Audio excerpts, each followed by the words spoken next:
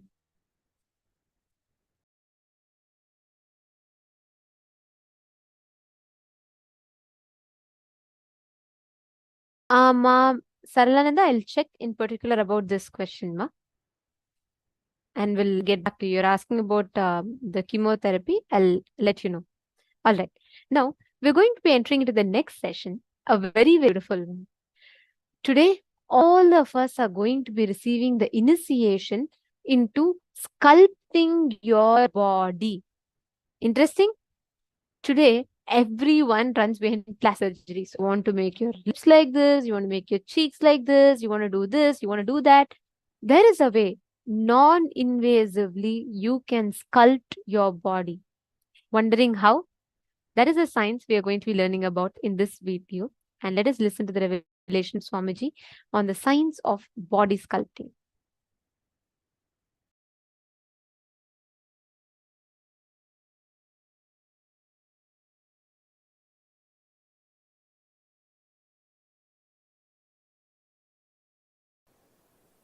Due to my extreme love for each one of you, my absolute love for each one of you, I am revealing this royal secret. Understand? This is the secret behind all the secrets.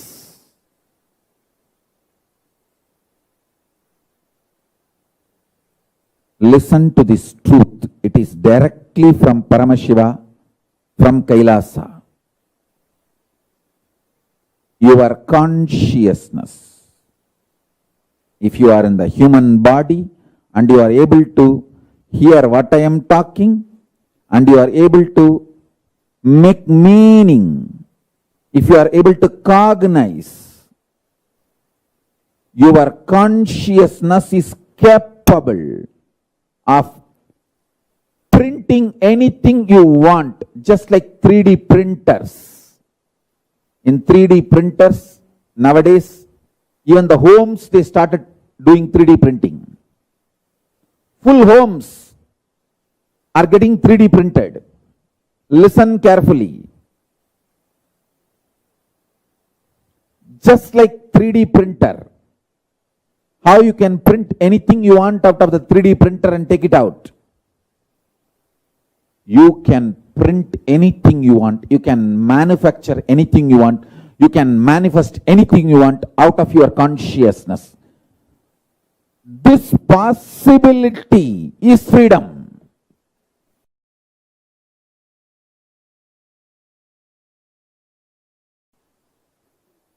There are multiple reasons why you strongly deny your capacity to consciously 3D print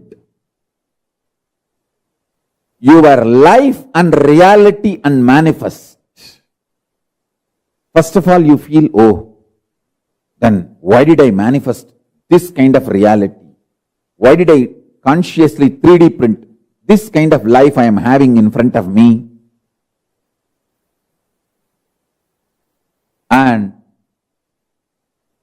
now I have to take the responsibility and redo the whole 3D printing. Listen carefully. Any one day you have to get mature. Maturity is mandatory in life. The good news I have for you is it is too easy. It is not difficult. All you need to do is get out of the impact of the gaslighting done on you by the unconscious.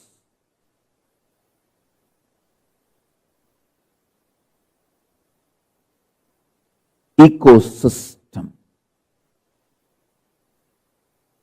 The so-called human society. Listen carefully. The modern day human society you are living is such an unconscious ecosystem. It does so much of gaslighting. Gaslighting means, let me define, so much of false ideas are dumped on you, even you start believing them about you. Listen carefully.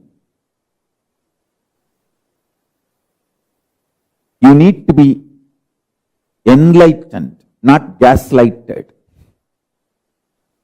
Anything which puts self-doubt, self-denial, self-hatred in you, SDHD, self-doubt, self-hatred, self-denial in you, is gaslighting you.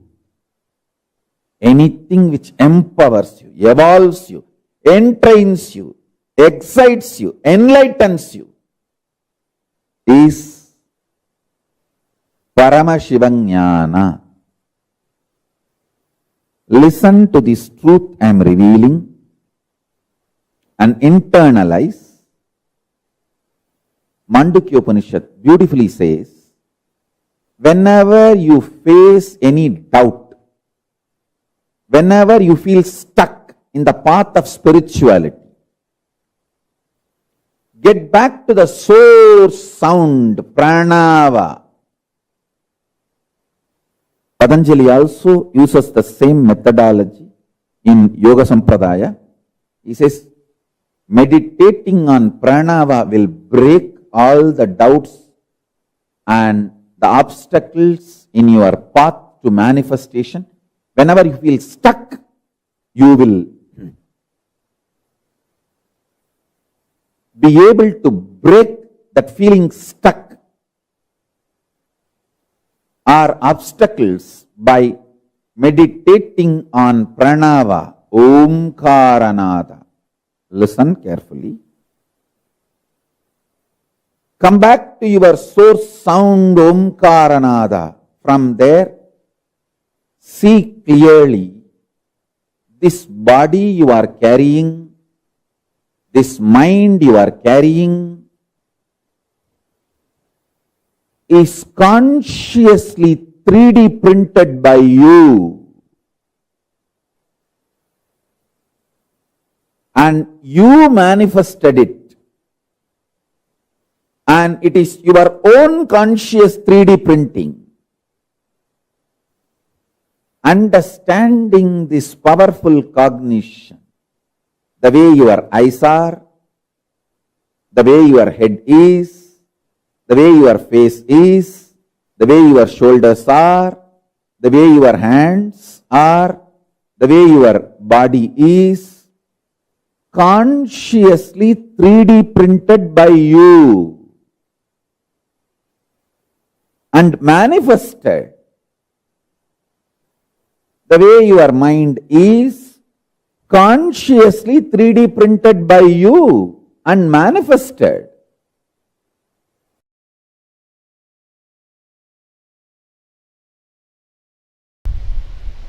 My Guru, Yoganandapuri, listen carefully. He never wanted me to call himself as Guru. He told me, never ever tell I am a Guru, I am your Guru later on. I only recognized you and supported you. That's the reason It is my pride in your mission. You are having me as a part. This exact word I remember. Once, one of his son and another one disciple, his disciple. He had many disciples who come to learn yoga from him. Both of them decided to hospitalize him, saying he is not feeling well, he is sick.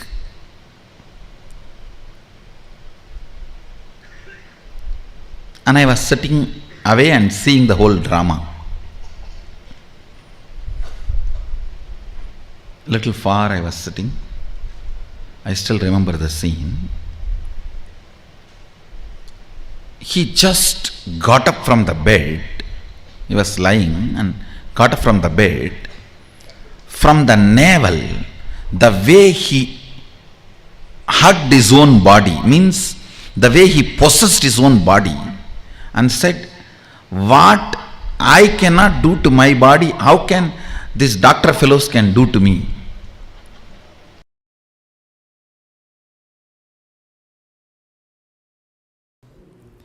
The pure consciousness, if you translate that pure consciousness into your day-to-day life, for example, if you make a statement, the life you are living in your body, which you are perceiving, is result of consciousness. That is a right way of evolving arithmetic logic of Shruti to Smriti, pure science to applied technology. But if you say our day-to-day life which we are experiencing is equivalent to our consciousness, that exclusivity develops blind spots from which you can never liberate yourself.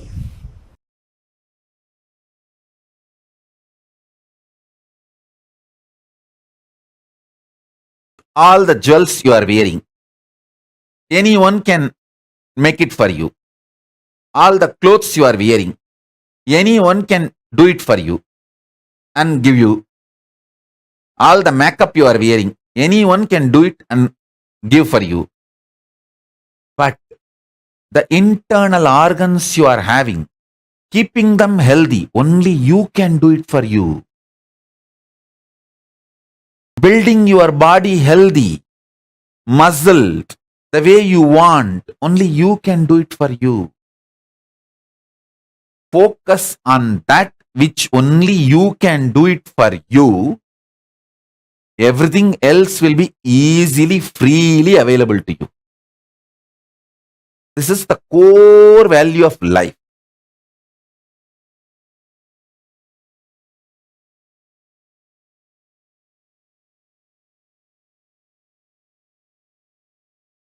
Listen, core value of life.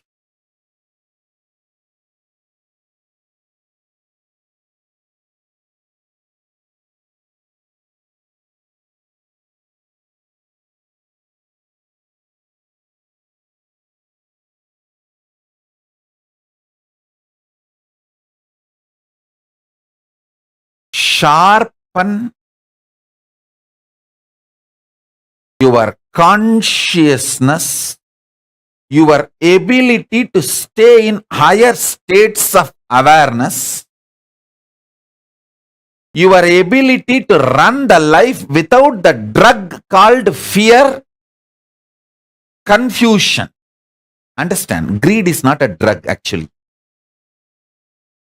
I'm not saying greed is right, but at least greed is not a damaging life negative drug. Fear and confusion is the life negative drug.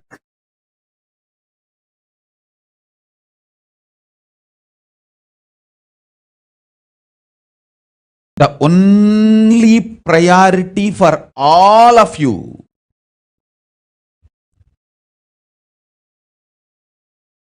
please understand, I am talking to anyone who has a little love or sympathy for me.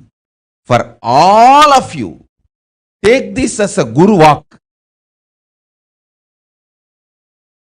make your body consciously strong. Listen. Gym will build muscles, but only yoga and Ayurvedic lifestyle will make your body conscious. See, only yoga will make your internal organs strong. Just see all over the world, especially in India, all these gym bodies are just dropping dead. All these gym body fellows, top, dying. Because gymming builds muscles, makes you look very nice in the outside. Yoga makes your internal organs strong and your ability to manifest consciousness strong.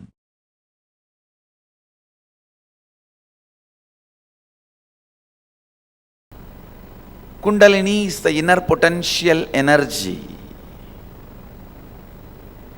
Once it is awakened, you will experience extraordinary health, physically, mentally, and extraordinary powers, abilities.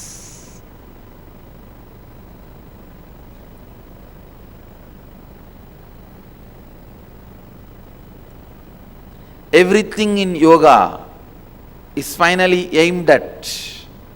It can be as simple as washing your eyes, or as difficult as Shirasasana, Neti or Dauti Kriyas. Everything is aimed at awakening the Kundalini Shakti in you. To awaken the extraordinary possibilities and abilities in you.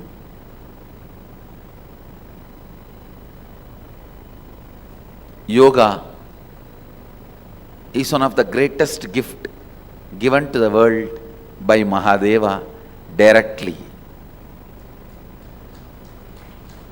Please understand, yoga is organized by Patanjali but gifted by Mahadeva himself. In the recent days, modern days, for India, when we utter the word recent days, modern days, it's 10,000 years. So in the recent days, 10,000 years before, Patanjali organized it. But originally, it originates from Mahadeva, the Adi Yogi.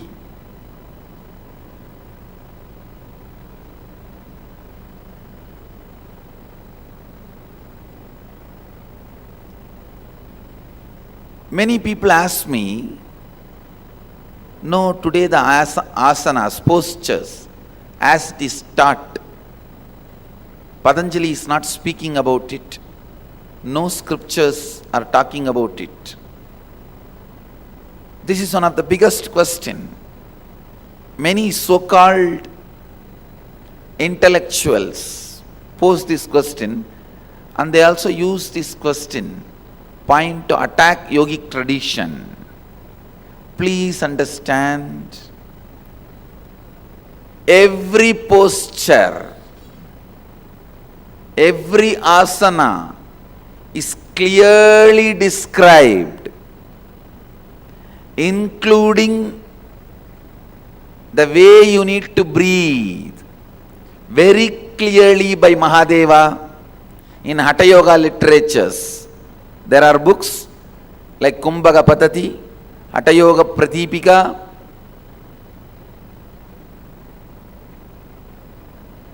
"30 volumes Mahadeva has taught to Devi and some of the rishis.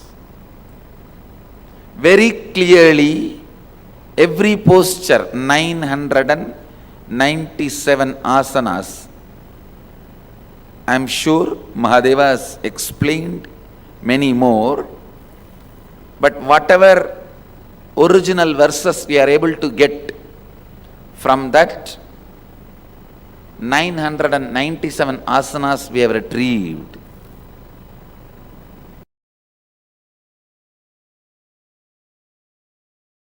Tell you, even if you do little completion, you can understand what I said when Yogananda Puri got up and said, my body, how can they do something which I cannot do it to this body by myself? Contemplate on this. Contemplate on this.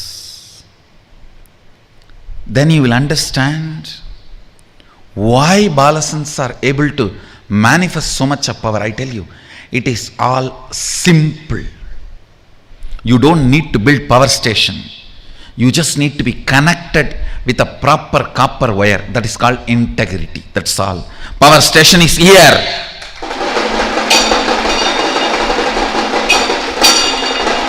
Eternal atomic power station.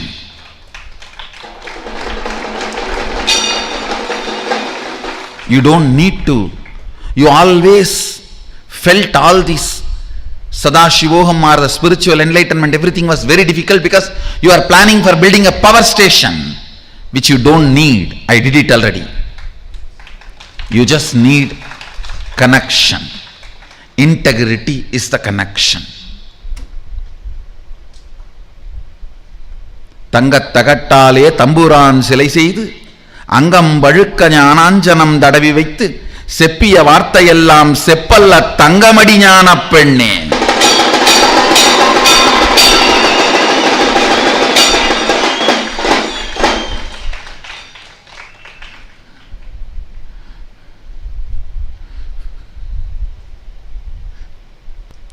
I'll give you a little detail when I say what do I mean by integrity to your internal organs and intra organs. When I say integrity to your internal organs, feel all the time you own them. You own them. So whenever there is a food taken which puts you in depression, low mood, do not eat that food again. When there is a action done by you which disturbs that internal organs, don't do that again. It may be as simple as smoking or as difficult as heroin. It can be as simple as smoking to as complicated as heroin. Whatever. Anything which is putting you powerless space, don't do that again. That is what is integrity to your internal organs. Same way, when you utter a lie knowingly, or when you give a word knowingly that you are not going to fulfill, the harm you cause for your walk, you can see it very clearly. Don't do that again. Sit and finish completing all the past. No need to have a lifestyle where you are hurting your walk and internal organs. No need. You don't have to take up that kind of a profession. Knowingly. There are tons of professions where you can do sweet things, make money, live your life happily, blissfully, be out of the matrix. There are thousands of things you can do it without harming your walk, harming your intra-organs, Anandagandha, integrity to the internal organs and intra-organs. For example, if you eat non-veg, you feel dull, tired, heavy. Then decide, I am going to complete with this pattern. What is it that pulls me to eat non-veg? Is that the food, the way it is presented, or the tongue, the experience of the tongue when I am chewing? What is it? Find that pattern and complete. In one tantra, I think Mahanirvana, there is a very beautiful explanation. A rishi asked Sadashiva, what is the root cause or the root pattern of the sexual desire? He says, appreciation of symmetry. Appreciation towards something symmetrical or beautiful is the root pattern from where your idea of sex starts. If you complete with that pattern and be integrated to that, suddenly you will see sex become irrelevant to you. You may think, how? Start contemplating, digging deep. All your sexual interest is nothing but appreciation of the beauty. Beauty is nothing but symmetry. It boils down to just this one understanding. Of course, when I read, even I was, what? When I did the postmortem of few human minds, I saw, yes, is right as usual.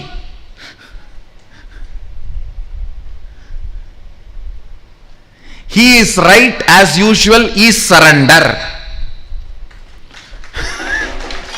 With whoever you feel this, he is right as usual. Again, that is surrender.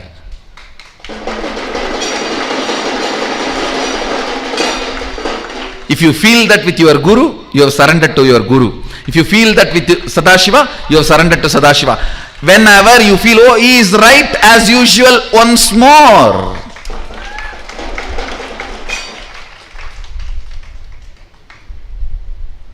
How many times I may run away, I may move out, I may try to create all opposite arguments with my great twisted, perverted logic.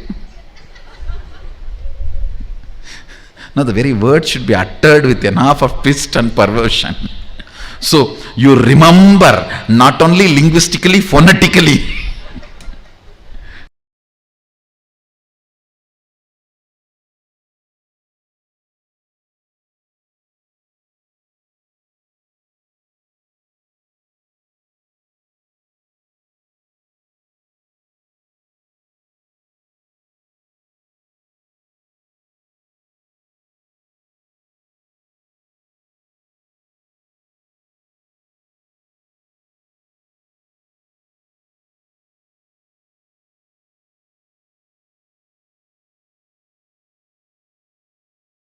Paramashiva's super conscious mutation manifestations.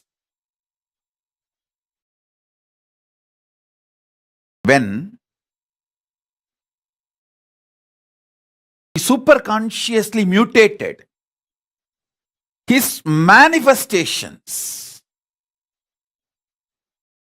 64 manifestations documented in Veda Agamas, which he himself describes. Manifesting all of them in you is the complete manifestation of Paramadvaita. Listen. Paramashiva's own superconscious mutation manifestations. 64 manifestations he himself describes in Vedagamas.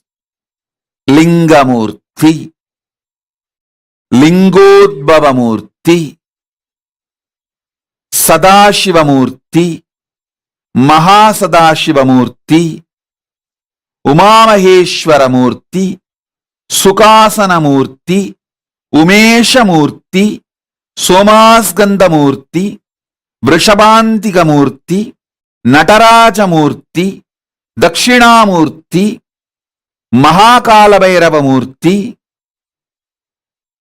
his own 64 superconscious mutation manifestations, initiating all of you into this, making all of you manifest this 64.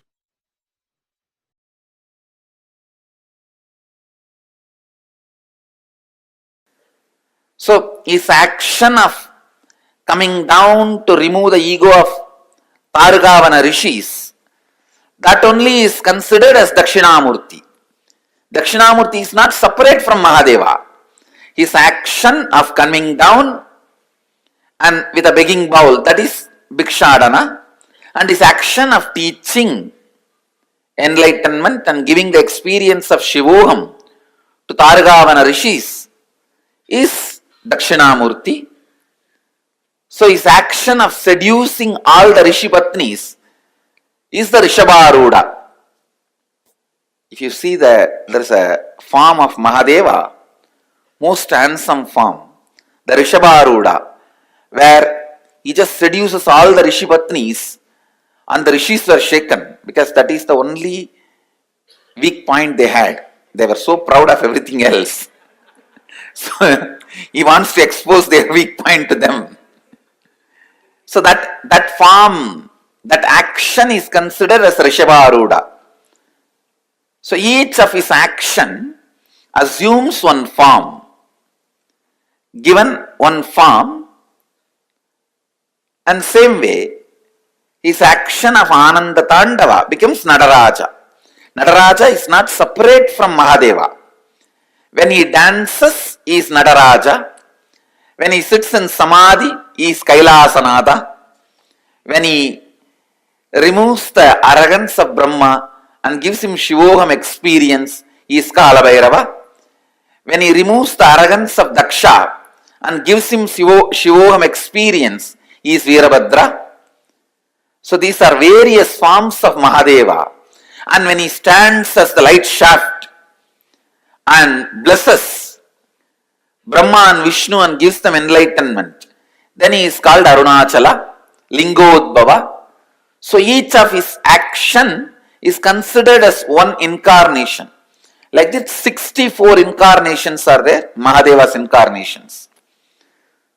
So each of his actions are considered as one form.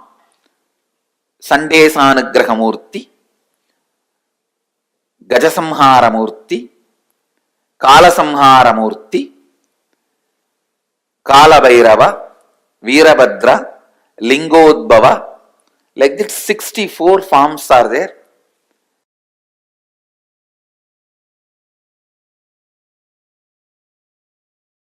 Each of the 64 manifestations of Paramashiva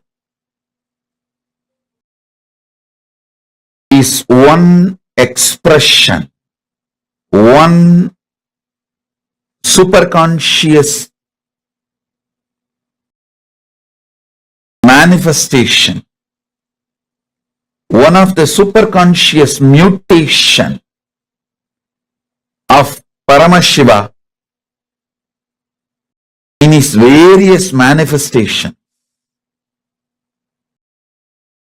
I should say superconscious mutation manifestation of Paramashiva is countless.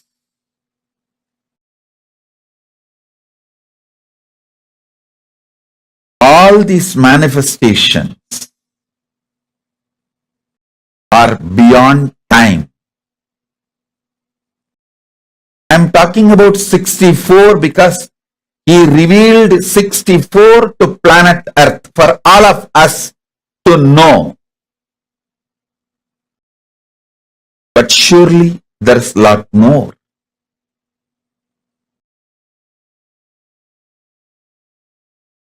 For all of us, what we need to know is revealed. Understand?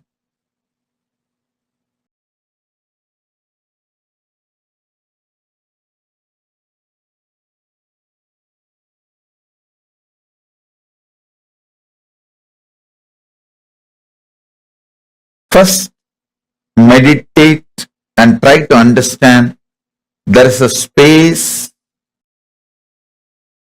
without past, present, future, just is. Past, present, future is nothing but time cognized by the mind, which can cognize only small things, which cannot cognize the pure isness. When you are agitated and restless inside, you cognize only small things. Kanda, kanda, kanda. Small, small, small. When you are peaceful, unclutched, powerful inside, you see akanda, unbroken, which is no pieces, pure akanda. That is why in Hindu tradition, time is always shown as circular, not linear. It is circular.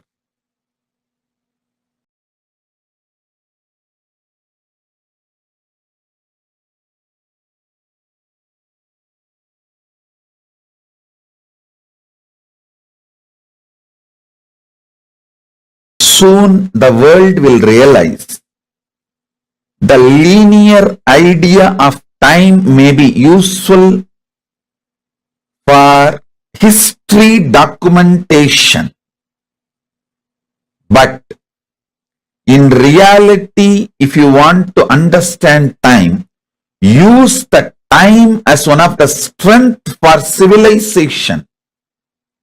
You need to understand the circular existence of time. Listen. For your day-to-day building a house or surveying the land, the idea earth is flat is useful. But to understand the whole universe, the idea earth is flat is insufficient. You need to come to the truth, earth is globe. Same way, to record history, understanding time as a linear movement may be useful. But to understand time in reality, realizing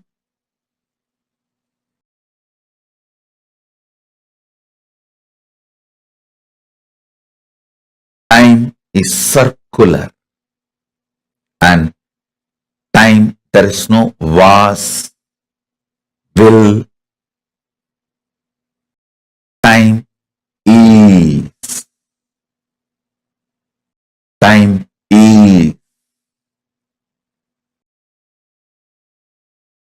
If you cognize that, you will understand Dakshinamurti is manifesting now.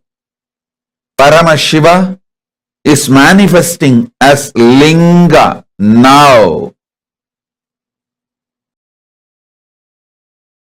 As a Linga Murti now.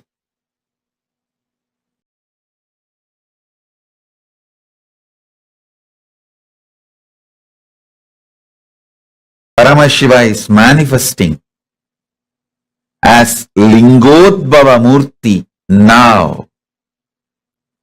Understand? All you need to enjoy the powers and superconscious mutation of 64 manifestations of Paramashiva is to have the right knowledge about all that 64 manifestations. You need to understand Paramashiva as he introduces himself. Listen, if you want to understand me, you need to understand as I introduce me to you. You can't understand me with your own independent investigation. Neither your mind is capable nor your consciousness is powerful to grasp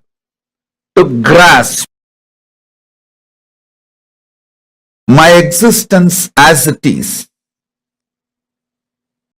You can only understand my existence as per my introduction.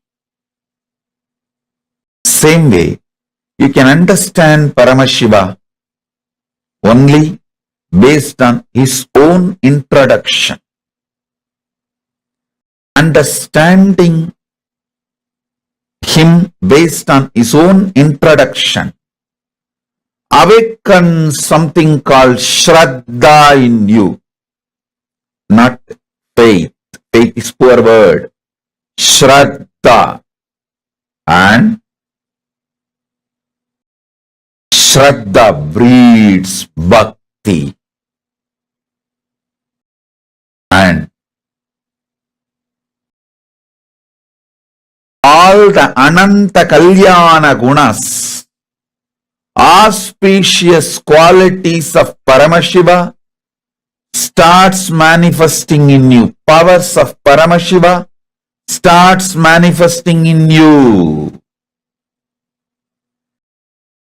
Listen, you just need to know what is swimming and see somebody is swimming, then simply your muscle memory starts manifesting swimming.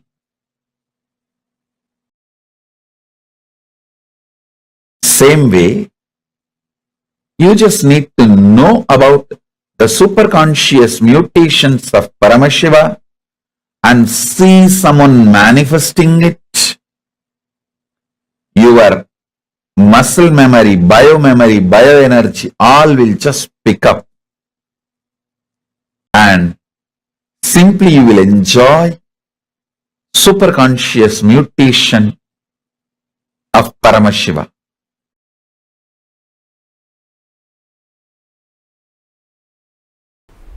Now,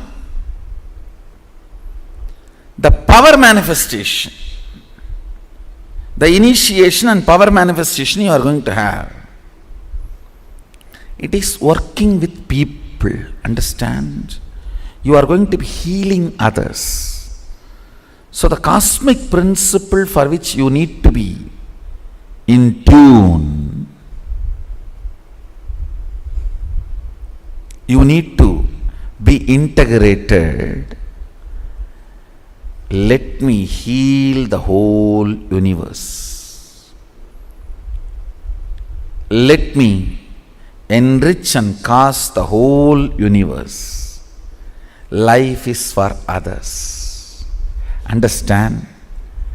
Because whatever you think as you is stinking so badly, it cannot be cleaned now. Decide life is for others. Whatever you think as you which is stinking will automatically dry down. So your idea about you also has become stinking like that. Forget you. Life is for others. With this decision, be ferocious with this decision.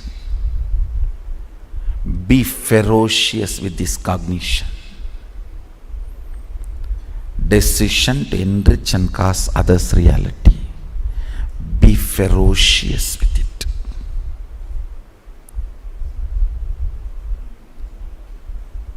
Few minutes before entering into initiation, pen down all the incompletions you want to complete, impossibilities you want to break, guilts you want to burn, anything you want to get rid, pen down, even if it is your mother-in-law. Whatever you want to get rid in your life, pen down.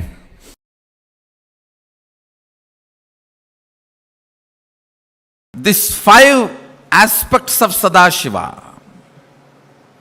actually in reality 6, the ultimate, the 6th is unmanifest.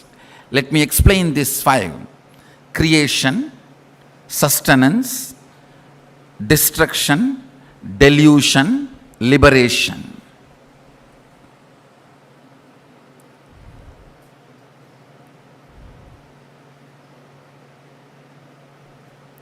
Whenever you are in a destructive mood,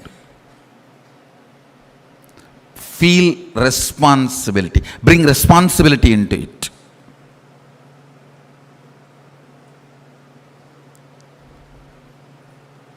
Whenever you are in delusion, you are confused, you don't know what to do, what kind of decision you should make, what will be the right at this moment for my life. Whenever you are in that delusion, through bhava, just throw yourself away and decide your life is for others. Say, confusion means whatever I know as me is rotten. Once it is rotten, whether it is Kashmir apple or California orange, it is useless. Once it is rotten, you can't say, oh, Kashmir apple, California orange.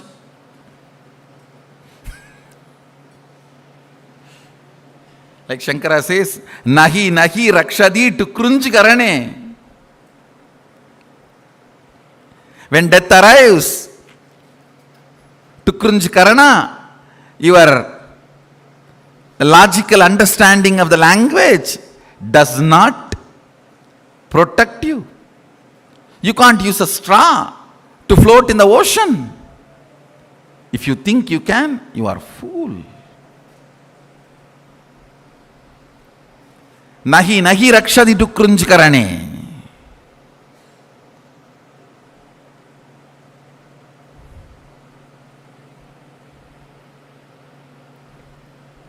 When you are in the mood of delusion, listen. When you are in the mood of the delusion,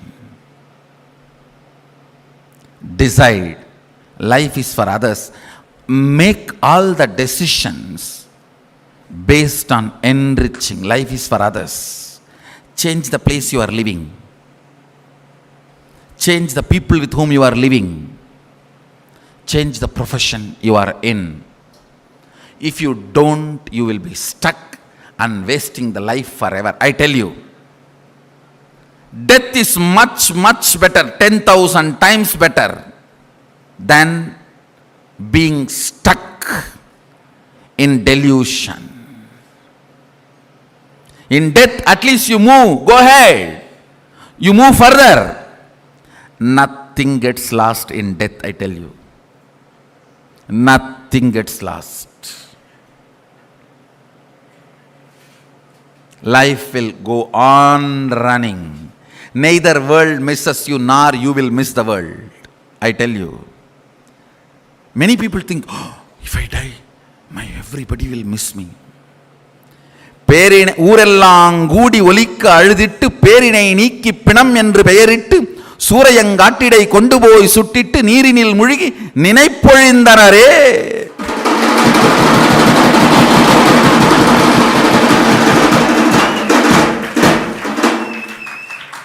The whole city will gather and cry loud as possible. Nowadays with loudspeaker.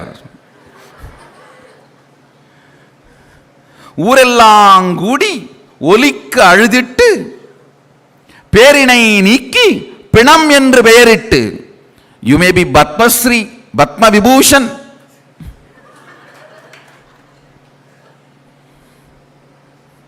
பேரினை நீக்கி பிணம் என்று பெயரிட்டு. Dead body. When are they going to lift the body? சூரையங்காட்டிடை கொண்டு போய் சுட்டிட்டு. The land which is separately allotted for that. You might have been owner of 10,000 acres or the whole kingdom. சூரையங்காட்டிடை கொண்டு போய் சுட்டிட்டு. They'll take the body to a corner allotted for that. நீரினில் முழுகி நினைப்பொழிந்தனரே. Last statement. They will take bath in the water. The last statement is too hurting but true. They will forget you once for all. நீரினில் முழுகி நினைப்பொழிந்தனரே. Listen.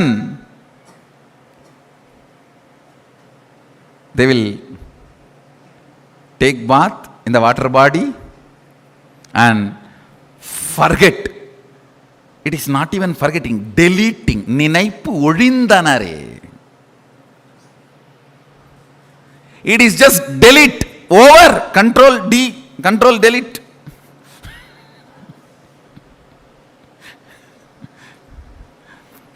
You may think everyone will miss you. No. Everything will be going maybe much better.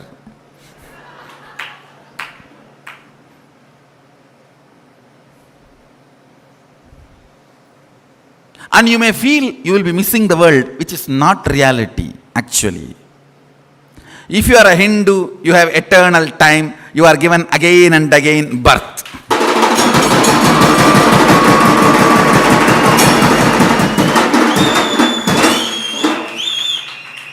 I tell you, be Hindu to be rich spiritually and energy-wise.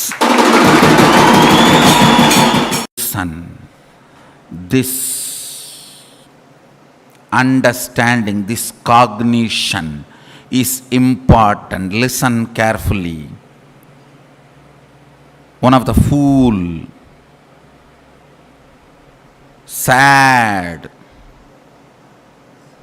fellow was talking, saying, oh, whatever you believe, after death it is all going to be same and all of you will have the next birth. No.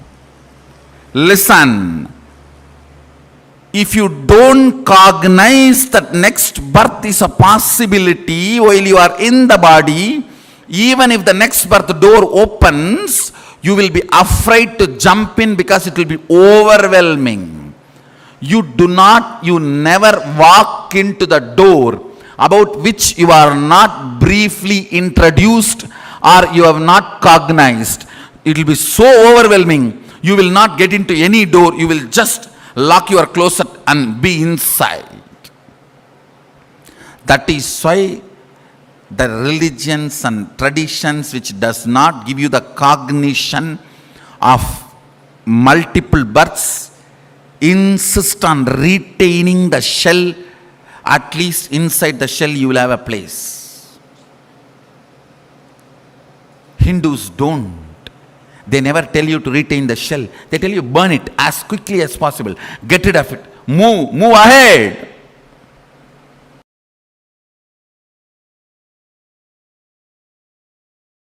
I have the photographs of my guru teaching yoga to his Western disciples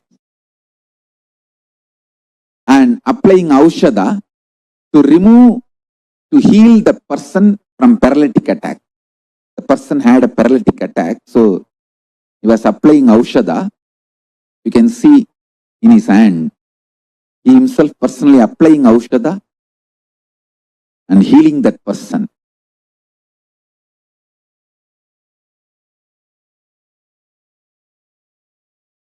He is personally taking classes and teaching yoga to the disciples from around the world. This is just near Tiruvannamalai temple.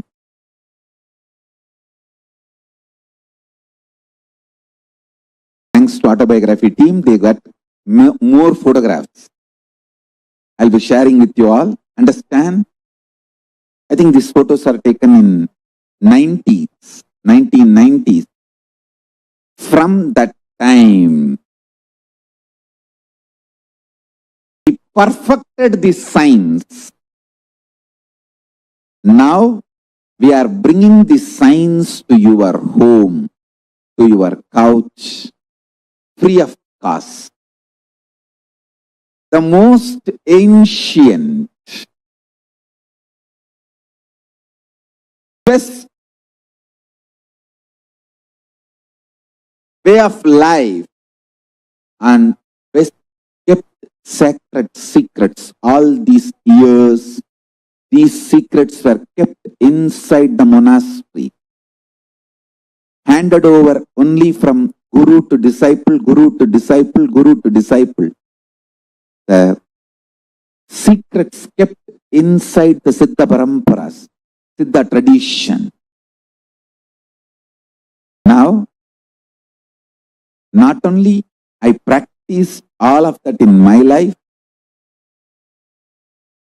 and manifested it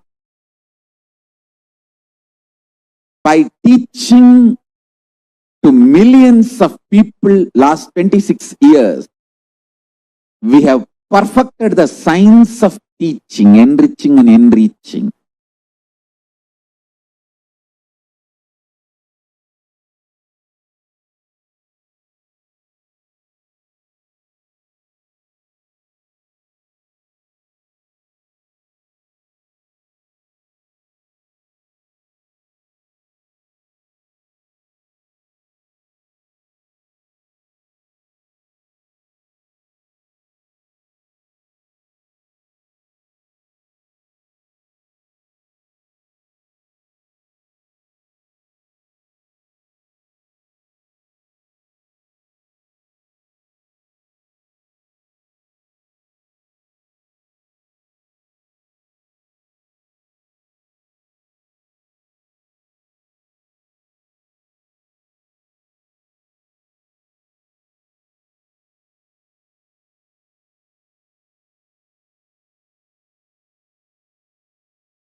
Swamiji very beautifully revealed about how the science of sculpting the body, designing the body consciously, how the science is available, accessible. And Swamiji is giving example of his guru, Raghupati Yogi, how Raghupati Yogi had the ability to alter his body just through his conscious will, just through his declaration. And now all of us are going to be preparing to receive that as an initiation today. Today, all the participants that are here with us, we're all going to be receiving this very, very special, powerful initiation.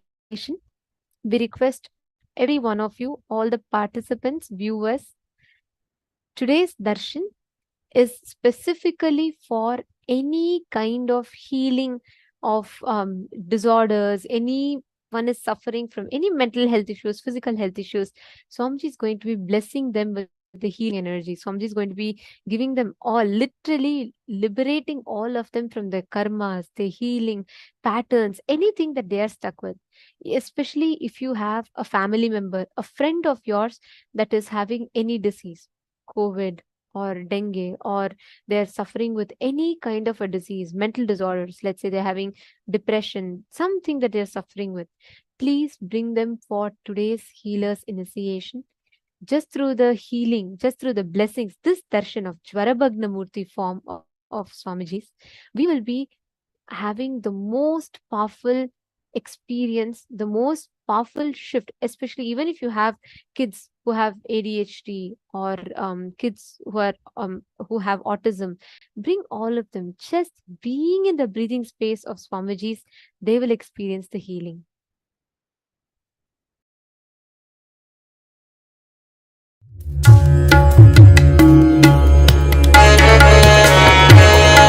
Nityanandam. I'm Mukundan from Melbourne, Australia. I come for this IA with my elder daughter Sahana and my wife and second daughter Shivya. My connection with Swamiji started around February, March this year. My wife prayed to Lord Kartikeya to show us a way to heal my second child who is suffering from autism. And guess what? Kartikeya, the son, has shown the father himself, Lord Shivaya.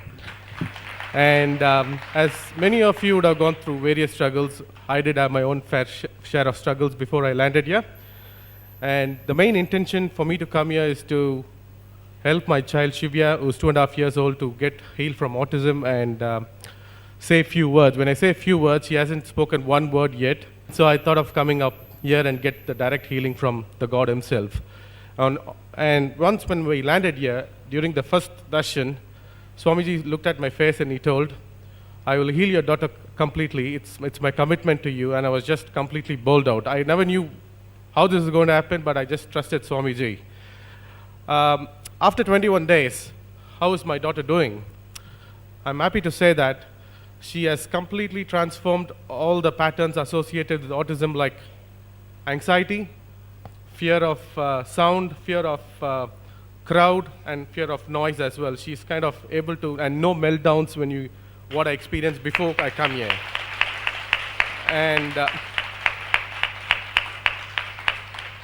And for every parent, the child's first word is important. Just 2 days back, my daughter, she started to say Appa and Amma when she's crying, and that's something unbelievable. And finally, when Swamiji said to me that your daughter is connected to me and I'm there for her, don't worry, what else could I imagine for?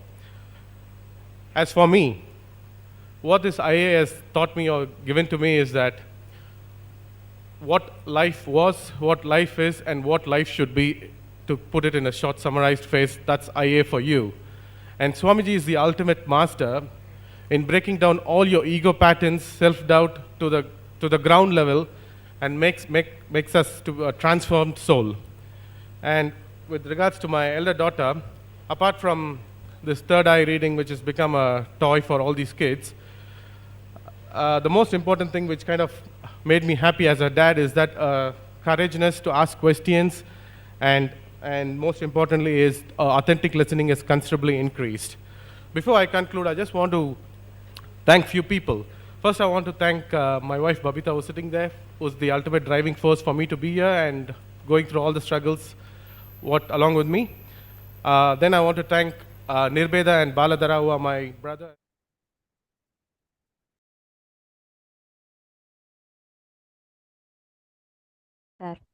Sorry, just being in the breathing space of the avatar,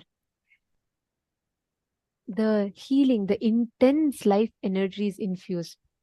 There are so many parents, and I have had this amazing opportunity as being part of acharyas. I have had opportunity to hear people share their experience, and that's one of the best thing.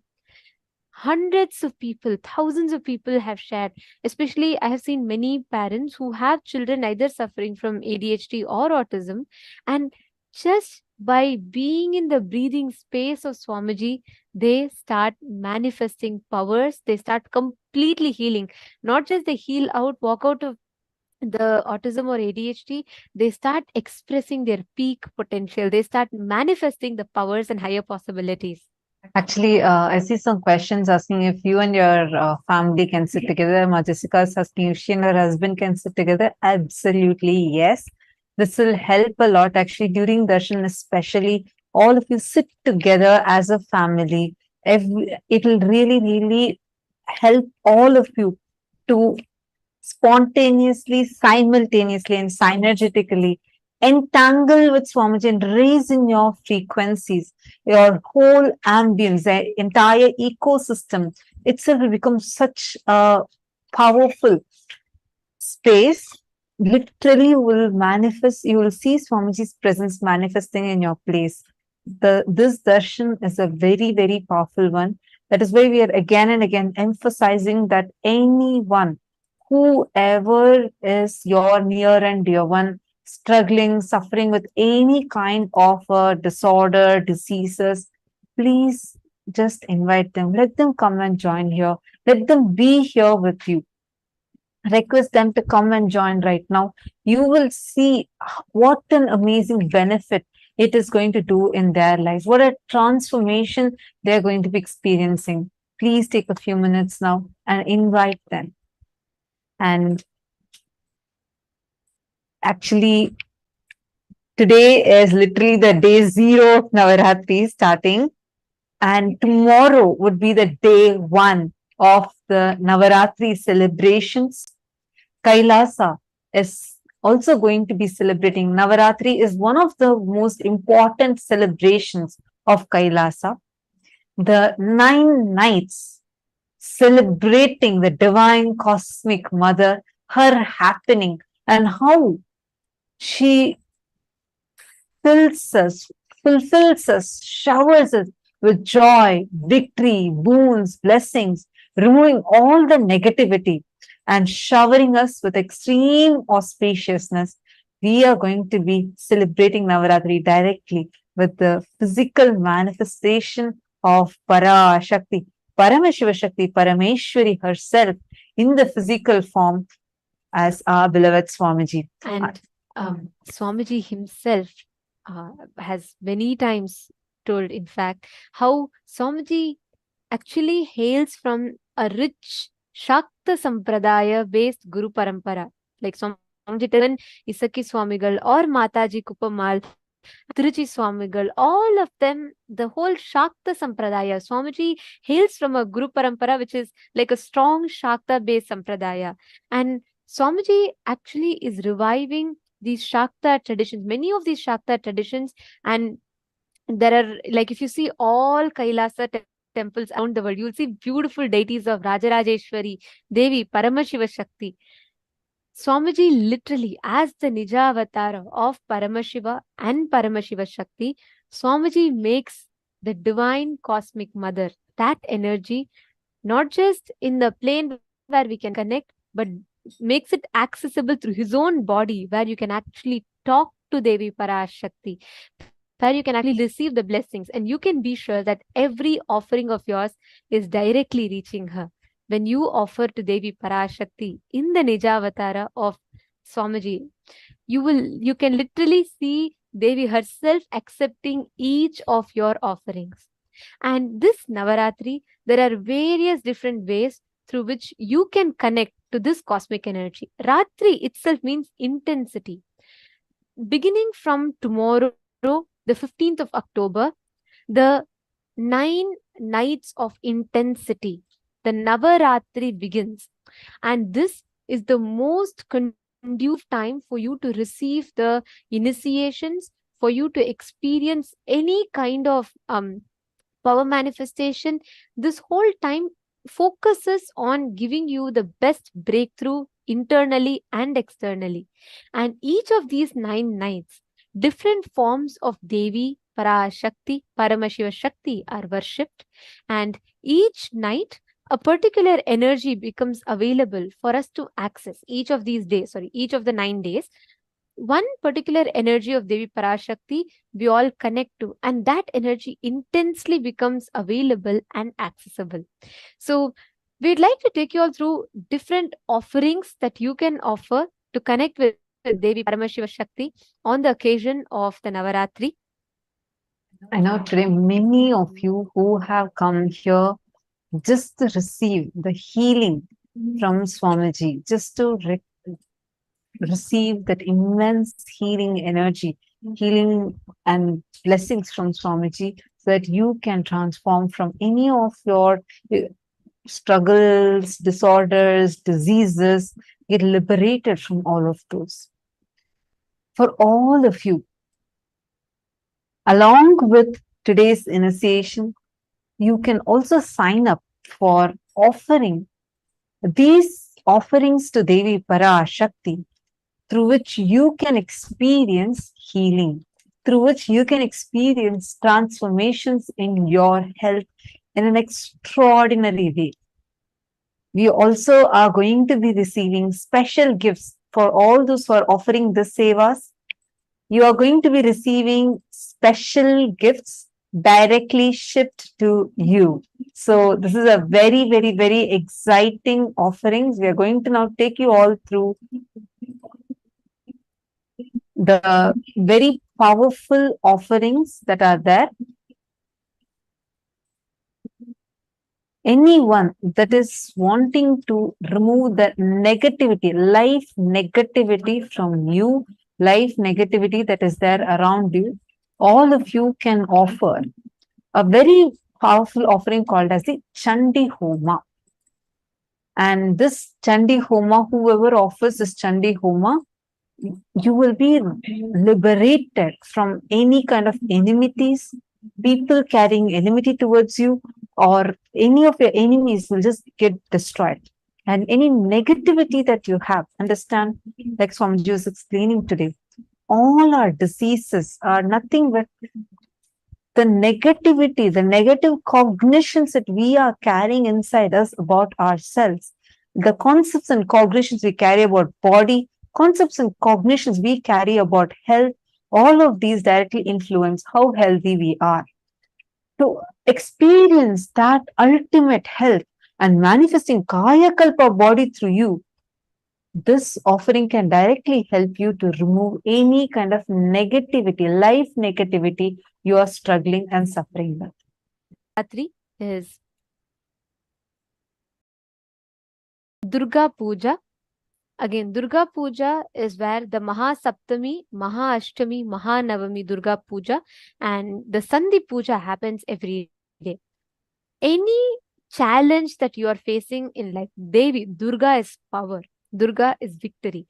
Durga is manifestation of that innate inner conscious strength.